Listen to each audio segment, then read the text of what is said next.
What a demo, what a moment. I feel like I've waited for this since I was a child. It really is a truly epic moment. After what feels like an absolute eternity of waiting, we finally have the playable demo of Final Fantasy VII Rebirth. Dropped on February 6th, straight after the State of Play. We got to download the playable demo, and after waiting a few extra hours, I have finally finished playing it. It's super late here now. I've just finished my stream of Final Fantasy VII Rebirth, the playable demo, and I've got some important thoughts about it, both good and bad, and maybe some indifferent too. So let's just jump straight into them. Let's talk about the importance of this demo and why they've picked this particular chapter to play through. The Rebirth demo takes place in Nibelheim, the flashback of Cloud and Sephiroth 5 years previous to the events of Final Fantasy VII. This is the misunderstood flashback from Cloud's perspective of what happened in the events of Nibelheim, what we saw in Crisis Core. This is a really important story crossroads in the story of Final Fantasy VII. This is why we had to have the remake of Crisis Core to tell Zack's story for Reunion, and the fact that they've picked this chapter to play out is absolutely pivotal. We get to fully understand the importance of Genova, and we start to get an insight into the recollection of Tifa's recollection of the events and Cloud's misremembering of himself and Zack. We can only wait to see how they further play out the story between Final Fantasy VII Rebirth and the original events of Final Fantasy VII with the reintroduction of Zack into the storyline. But I'm excited to see how it plays out, and they keep dropping these little Easter eggs throughout. But that's the importance of the placement. Let's talk about the not so good bits about this demo. Really, there's two key things that I found slightly disappointing about this gameplay demo. We'll start with the smaller one, and that is how they've operated traversal with the open world sections of this map. Yes, it is now an open world game again, kind of tying into how the original Final Fantasy VII was built. We were stuck inside Midgar, and it's a very linear game. In the beginning of Final Fantasy VII, as soon as we leave the city walls, it becomes open world. Now, in the other Final Fantasy VII remake, we saw the walls to our area quite limited. We couldn't hop over things, we couldn't scale things. Now, they've had to introduce some kind of traversal mechanism into Rebirth. That is done with an action button that enables us to either vault or climb or go over obstacles in our way. Now, the mechanism for this feels a little bit clumsy. Sometimes it won't trigger at all. Because it is the same action button as rolling, quite often it won't trigger at all unless you're in the exact right place. So you'll spend about 5 minutes just rolling in front of a wall. That can be a little frustrating, and it just feels a little bit clumsily done. I don't know how else they could have done it, but it's not perfect, let's just say that, but it is a minor issue. Now on to the more important problem that I have, and that is the actual performance of the game itself. Now, I'm hoping that this may just be a demo issue. It feels like they've just ported out the demo that was available at the end of last year for the press into the public arena now, and this may not be the finished version. In graphics mode, the game looks gorgeous, and I want to play in this all the time.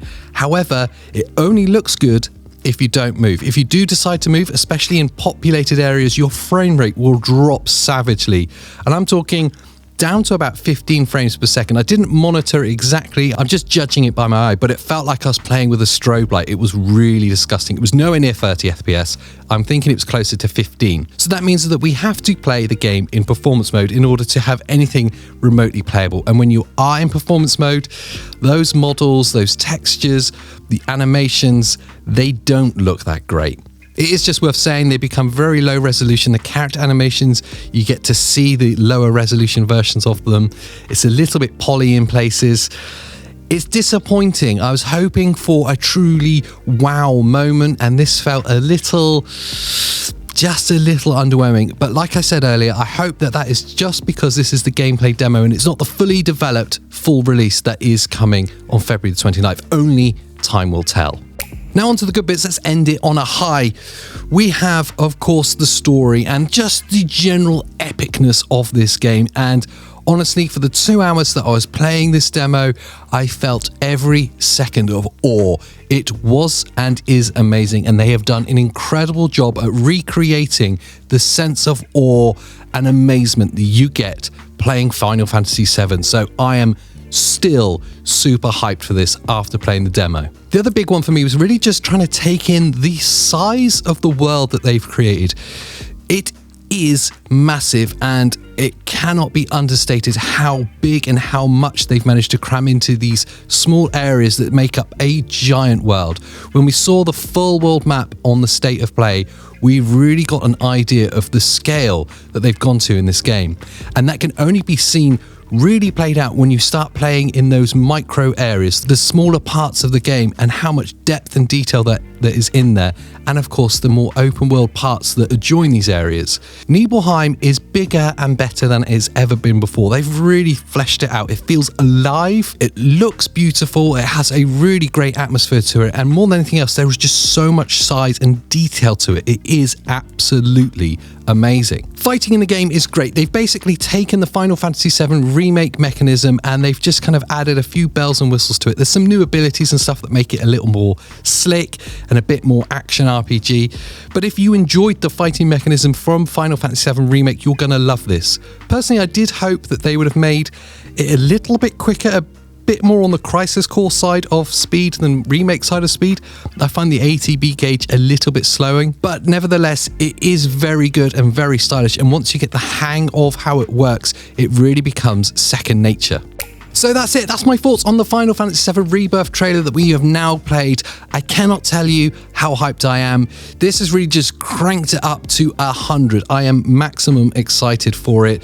The gameplay demo has just added to that. There will be the Junyuan Harbour section available very soon. They're going to make that available once you've completed the Nibelheim flashback section. But roll on Junyuan Harbour, roll on February the 29th. I'm going to carry on with my playthrough of Final Fantasy VII Remake live on the channel. I'll be there most weeknights, so, you know, feel free to join me or watch it back afterwards. But, wow. What a demo, what a moment. I feel like I've waited for this since I was a child. It really is a truly epic moment. Anyway, I hope you're hyped too. Let me know down in the comments if you are too, or maybe if Final Fantasy VII is just a bore fest for you, and if so, get in the sea. And until next time, I'll see you next time. Thanks for watching.